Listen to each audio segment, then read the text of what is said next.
we go. Let's do this. All we right. are live at HR Tech from the Smart Recruiters booth. This is the Chad and Cheese podcast, and we are talking to Quincy Valencia. That's right. Friend of the show for Friend. a long Oh, time. God, yeah. How many times has she been on? 10? No. She's co-hosted. Have you done a prediction show with us? No. Oh, I did thought I? you did. Yes, I did. I did the turkey show. I've done the turkey show. Where you drove her crazy Like with that 3 fucking years in a turkey. row. Gobble. The gobble still that haunts you every gobble. night, doesn't It it? really does. No, it hadn't. I'd forgotten about it. Thanks, Chad, for You're bringing that back. This is what we do. It's now in my Bring head. back the nightmares. I know. So It's you true. are Why you love me. you are fancily called, titled the SVP of Innovation. It's a at very Harry. fancy title. That's right. It is yes. very fancy. Does that play pretty well in bars and concerts and places? It does. That's how I picked up my husband. Boom. Boom. Worked. I could go down a deep rabbit hole Very nice. on that. I one. like this guy. We're cutting I that will one. not. We're cutting that one I won't right do it. off. No. How'd you like So- to marry an SVP of Innovation? I said, and we're together. I mean, there you go. And well, there you go. There you go. That No, that it's just a makes fun. sense. It's a fun title. It's actually fun what I can do with it. It's the practice that Let's makes see it more how fun. No, I'm not going to do it. I'm not going to Don't go there. Don't do it. I won't go there. Not going to do it. So, as SVP of Innovation, do you talk about AI much? I specifically said that I'm not talking about AI because nobody should be talking about AI, and everyone here is talking about AI, and I don't understand Okay, that. say more about that. Why shouldn't they? When 2 years ago, November, we all know what happened, November 29th, 2022, when ChatGPT launched, and it was a revolution, and everyone predicted, including analysts, because that's what I did at the time, that it would actually revolutionize the way that work was done and the way that technologists created solutions that support the businesses. And they were right. It actually has in many ways and will continue to do so. But everyone dove in headfirst very quickly. It's not, I'm saying this and I have to take it with a grain of salt. It's a quote unquote easy transition. The first transition that people did, it's let's do what we're already doing, but drive it with a different engine, which means that you get the ability to take more data and analyze it in different ways and marry data to make it more useful in the outcomes. And everybody has jumped on that at some point in time over the past 2 years and is doing it fairly well. The leading with AI thing is bizarre to me at this point in time. It's look at this shiny thing we have. It's like, so everybody's got that. I've got it on my laptop, for God's sake. Yeah. What it is doing, though, and what is innovative are the ways that I'm seeing people use that engine, because it is so much more powerful. You have so much more computing power in the back and the back end to produce better outcomes and results for their clients. And that's super cool. It's the leading with AI messaging that's bizarre to me. Have we overhyped AI? Are we downplaying what AI is going to mean to business? I think it depends who you're talking to. I actually think we're in the right spot. I love that I've seen vendors leap on it, but with guardrails, and we have to. It's not, my natural inclination is to be, let's get in the lab and see what the crazy mad scientists can do. And that's great until you're dealing with real people's lives and data, and you're purporting that this tool can make decisions for you or help you make decisions. You have to make sure it's accurate and real. Yeah. So everybody has gone straight in for it, which is great. People have done it with some proper guardrails in place, which is even better. Yeah. So no, I don't think that we're overhyping it at all. And I don't think we're underhyping. I think people saw really quickly, wow, this is pretty cool. It's Goldilocks. It kind of is. Goldilocks. It's the baby bear. Okay. Talk to me about, so we take a look at ChatGPT, and they've got $20 a month for for users like us, and then obviously you can do more as a business, but then you have Amazon Q, where they're actually doing they're doing these AI developers that actually go back and fix your tech debt and do your upgrades and all this shit that, to be quite frank, developers just don't want to do. They want to be fashion forward. Those are two entirely different business models, which, could garner a hell of a lot of money. I think Amazon Q is bigger, just because if you implant that into AWS, it could explode. In our space, what have you seen that is really set for you has been, that is innovative? So I'll talk about our space, and I'll talk about my space specifically. Not my space. That was like Friendster? 2007. We talk about Friendster. Who was in your Napster? top 10 friends, Chad or me? Neither of you. I'm okay. sorry. God damn. I'm sorry. Well, I've known Chad longer, so neither of you. No. And you don't like The me. answer is you don't remember because it Chad was said you too don't like me. Yeah. So She doesn't have a T-shirt. I So. don't have a Chad T-shirt. lies. I know you I listen to the know. show. I know. It is true.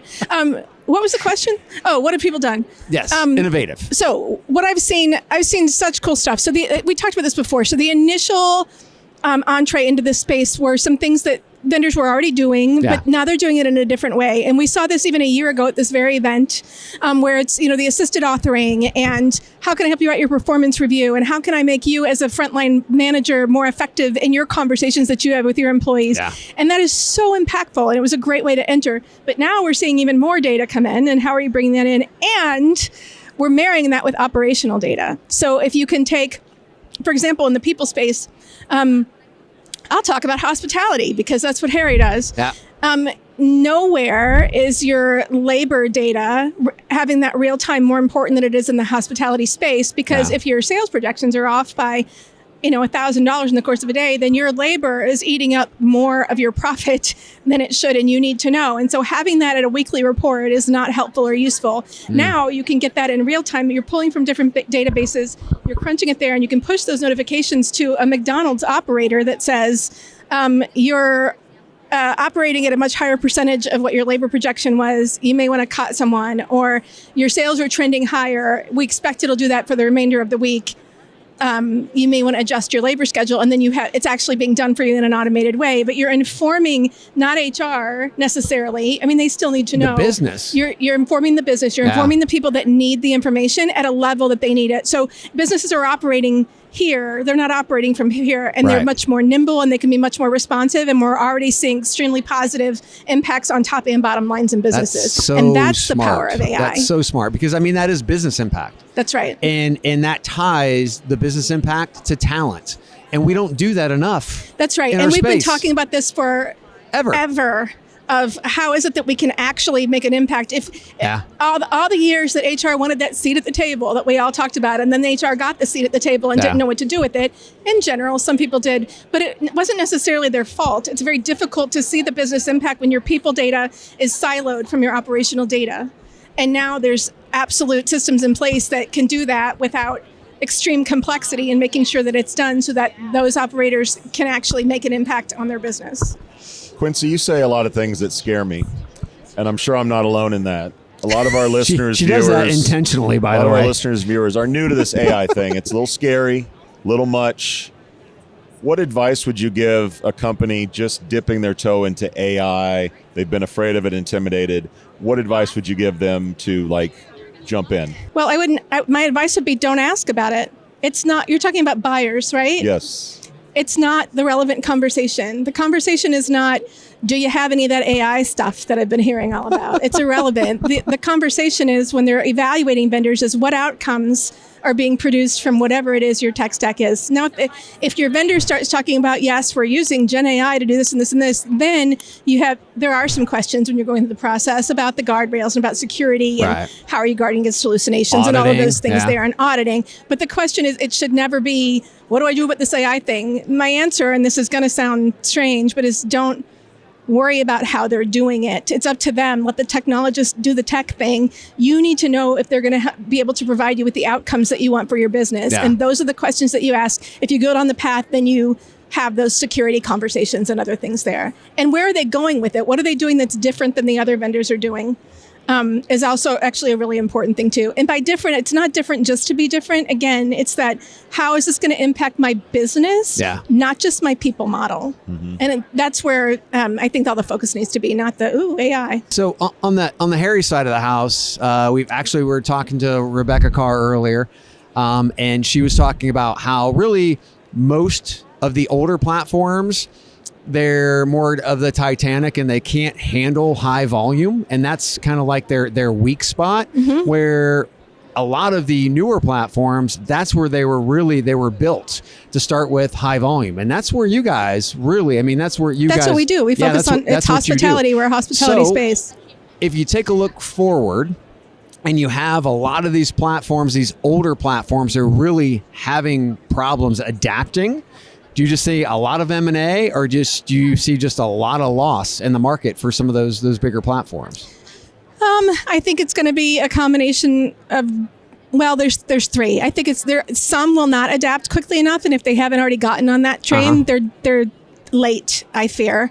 There will be. We are still seeing now.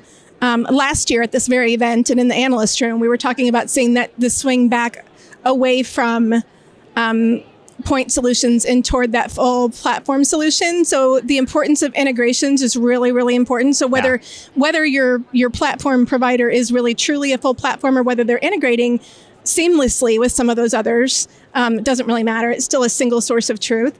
As long as the vendor has the ability to do that, I think they're going to be okay. Those who are insisting on we have to build everything ourselves and the old way are going to be done for.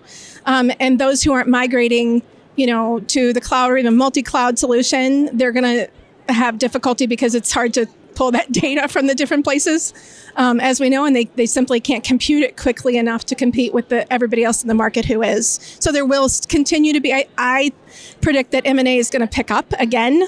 I think it's slowed some. We're going to start seeing that again. People are ripe. They're at that stage. Shit's on sale. 3 years in. Shit's on sale. It's a flash sale, man. We're going to see it. Flash sale.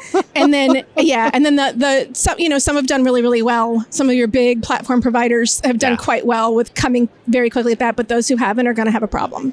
By the way, we have a Groupon for Eightfold if you're in the market for buying someone at a discount.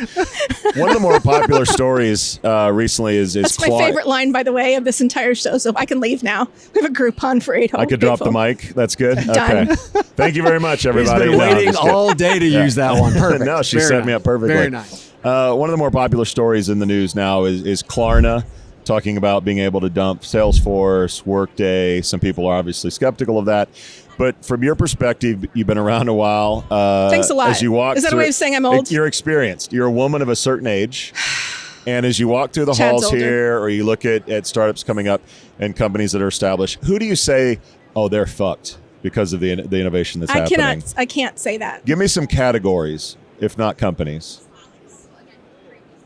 Like job writing services, maybe. Not to lead the witness, but just giving you an example without naming a company. Well, but a category. I mean, that's sort of true. Exactly what you just said. It's any of those categories that have been doing any of those. We'll write we'll create your job descriptions for you. Yeah. We'll write your resume for you because I took a certification course and I know how to do that now. It's any of those. It's those things that people don't want to do or don't have the time to do, or it's not as much of a value add. That now you don't need it anymore. You just don't. If that's your business, you might want to think about pivoting or selling. Well, Joel might have a Groupon for you. Yeah. I don't really know. That's the discount flash sale that we've been talking about. I mean, that's really hard. It's that sort of thing because, and Chad said it before, developers, there's stuff that even developers, they don't want to do it. And if that's how you're using your developers, you're wasting your money. Yeah.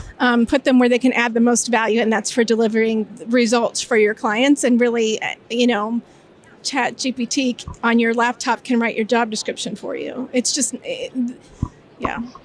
Predictions. I'll leave it there. Predictions. What does 2025 look like for you and the landscape of our industry? So I think we've touched on what it's going to look like. So it's more, the focus is going to be less on please, dear God. Okay, so this is a hope and a prediction, but stop focusing on how you're doing things. I don't want to come to this event next year and hear about AI anymore. Investors love those two letters. I understand, but investors need to, because they need to know how you're powering that engine. Your buyers don't. Yeah. So the focus is going to be very much on not the same narrative is what you're correct. saying. Yeah. So it's looking at how you're delivering business results for your clients. Yeah. We're going to start hearing more and more of that narrative, which I already am hearing more of, which is great. And I'm also seeing it it's strange going from the analyst chair back to the vendor chair. But I'm still, very much looking at what my former fellow analysts are looking, and they're all seeing it too, which is very, very good because they're in the back end, in the back room. That sounds really bad. Not with Diddy, but with the vendors. Hearing what their goals, where they're headed with their products. So I think we're going to hear a lot of that.